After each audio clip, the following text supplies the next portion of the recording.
Hey guys, it's Jim. Thanks for tuning in and all that stuff. I appreciate it. And today I'm going to talk about firing HDR brackets or a bracket set of exposures to make an HDR out of in low light and doing it handheld. Now, generally when people give advice about how to take HDRs, they'll say set up on a tripod and all that. And I totally get it, and most of the time I agree. But sometimes it's either inconvenient or you just don't have your tripod or whatever. And sometimes you still want to take brackets and just fire away, and it might be night and you might be in low light. It is possible. There's a couple of things I do. So the first thing is one of my favorite lenses for this kind of stuff.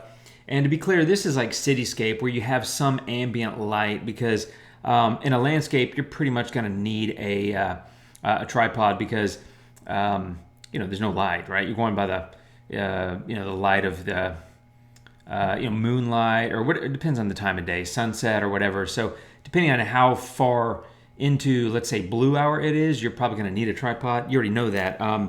But in cities, I shoot at night handheld quite often. And what I do is I shoot with Sony, and they have this little prime lens. I don't know how well you can see that. It's a 28 millimeter f2. And I love it. It's tiny and small. You can walk around and fire your shots pretty easily, handheld, without too much of a commotion, if you will. And because it's f2, you can get away with it because I'll shoot at f2 or 2.8 or something like that fairly often. I'll often just kind of anchor my elbows into my body, hold it up. I tend to look through the viewfinder. I like to do that and compose my shot and fire.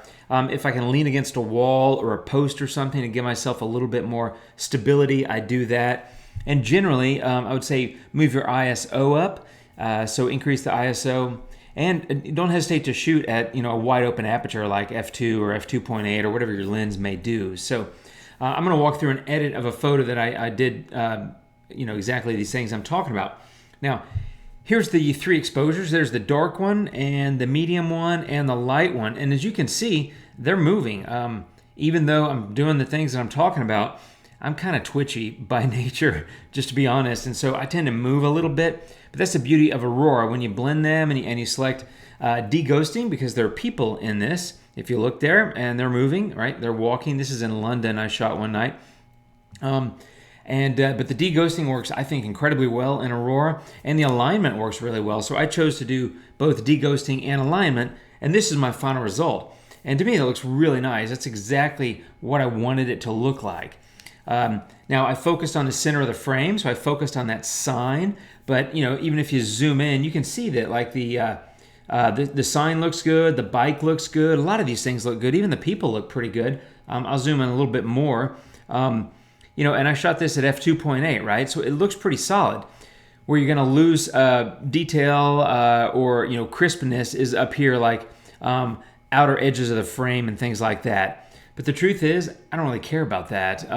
I just wanted to be able to get this scene, and I got it. So let me show you how I did this in Aurora. Okay, so as I said, I merged the exposures. I chose de-ghosting and I chose alignment because I did shoot handheld. As you saw in the bracket set, things moved around a little bit. That's me, I can't help it. In fact, I don't think I was not leaning on the wall here because the wall was too far over from where I wanted to compose my shot. So let's see here. There's the center exposure from the bracket set, which you saw previously. And when I align these and merge these, that's my base HDR. So already I'm actually really happy because at this point I'm looking at it and I'm saying, all right, it's got everything I want in an HDR. The key center of the photo, which I was focused on, which is that sign, is in focus.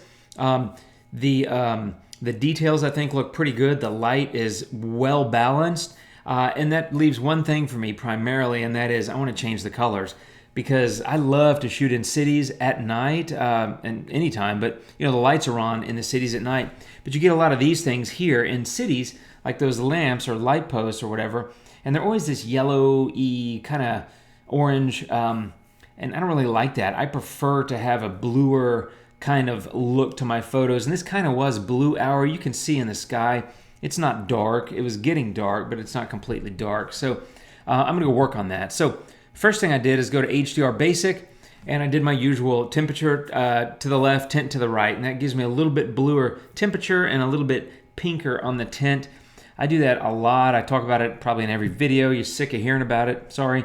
But it is what I do, and it's because it works. It works like on every photo just about, and especially scenes like this, I think it works incredibly well. Other than that, I didn't really do anything. I might, now that I'm looking at it, I might pull up HDR Enhance a little bit, but I think I'm good there.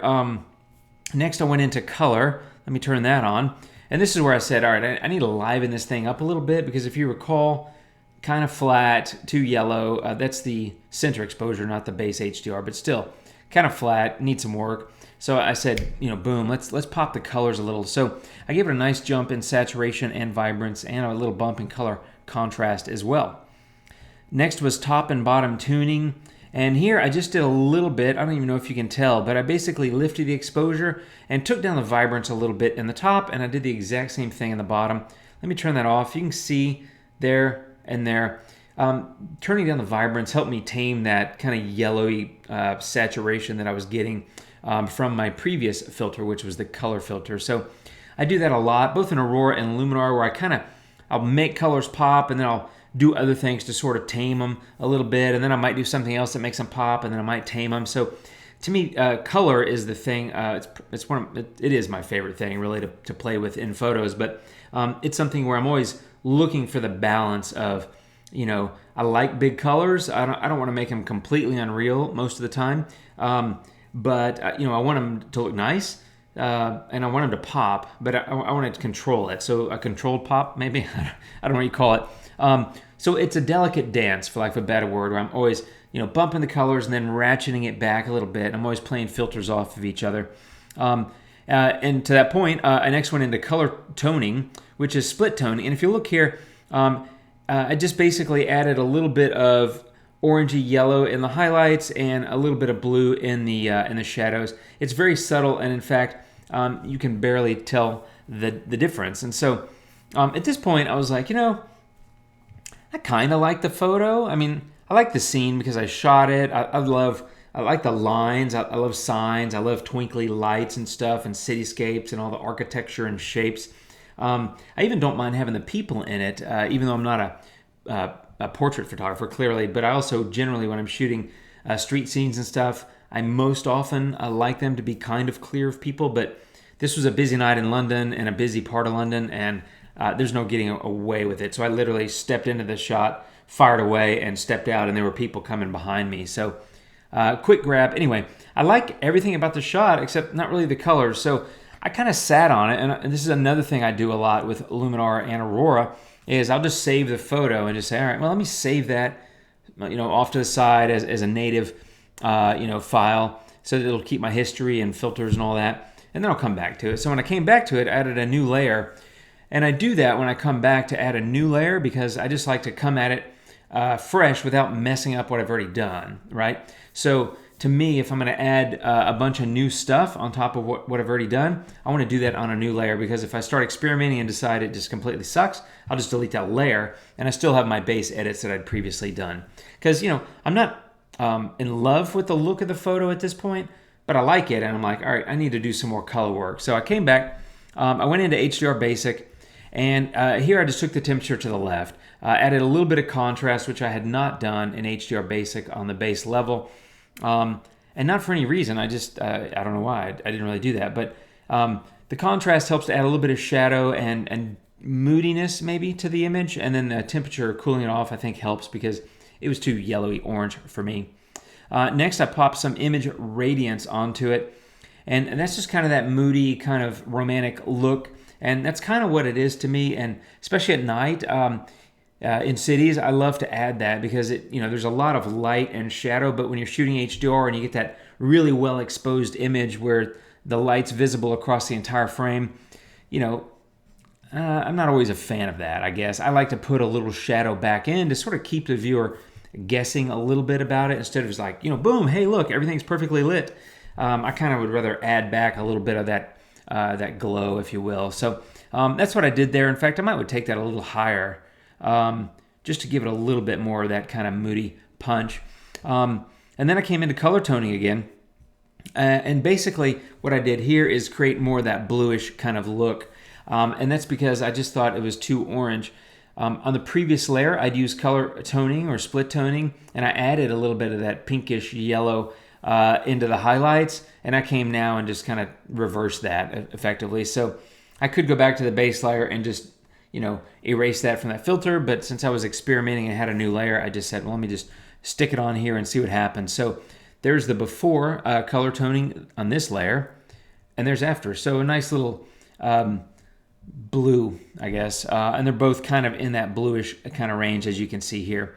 And then the last thing I did was just stick a vignette on it, and that was really just to really create that focal attention, or focus the attention of the viewer in the center of the frame, because I like that sign. I thought it was kind of cool. I like the little tints and the twinkly lights and stuff. I like all the lines, I even like the bike and all that. I just really liked the scene. And before the vignette, to me, there's too much. My eye kind of wanders because it's still pretty bright on the left side and on the right side with the shop windows or whatever's over there. And I don't care about that, and I don't want the viewer to care about it. So I want to tighten that up. And in fact, I might even tighten it up a little bit more, maybe something like that. And then I used inner brightness to really pop the center of the photo. So you can see if I take that down, right?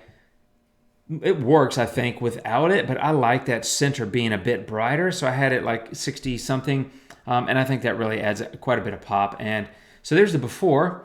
That's before the vignette. And to me, when I add a vignette, especially when I add inner brightness and turn it off, and then look at it again, I'm like, I can't believe I didn't have the vignette with the inner brightness. So it's just so much different. It's more dramatic, moodier. You get a lot more shadow in the edges, but being able to add that inner brightness just lets that center pop. And if you didn't know, you can click on place center, and you can place the center anywhere you want, right? You can just click, and put it anywhere. So actually it looks kind of pretty good right there. But I left it pretty much in the center, so I'm going to go back to that. In fact, I'm going to go a little bit off center. I think something like that.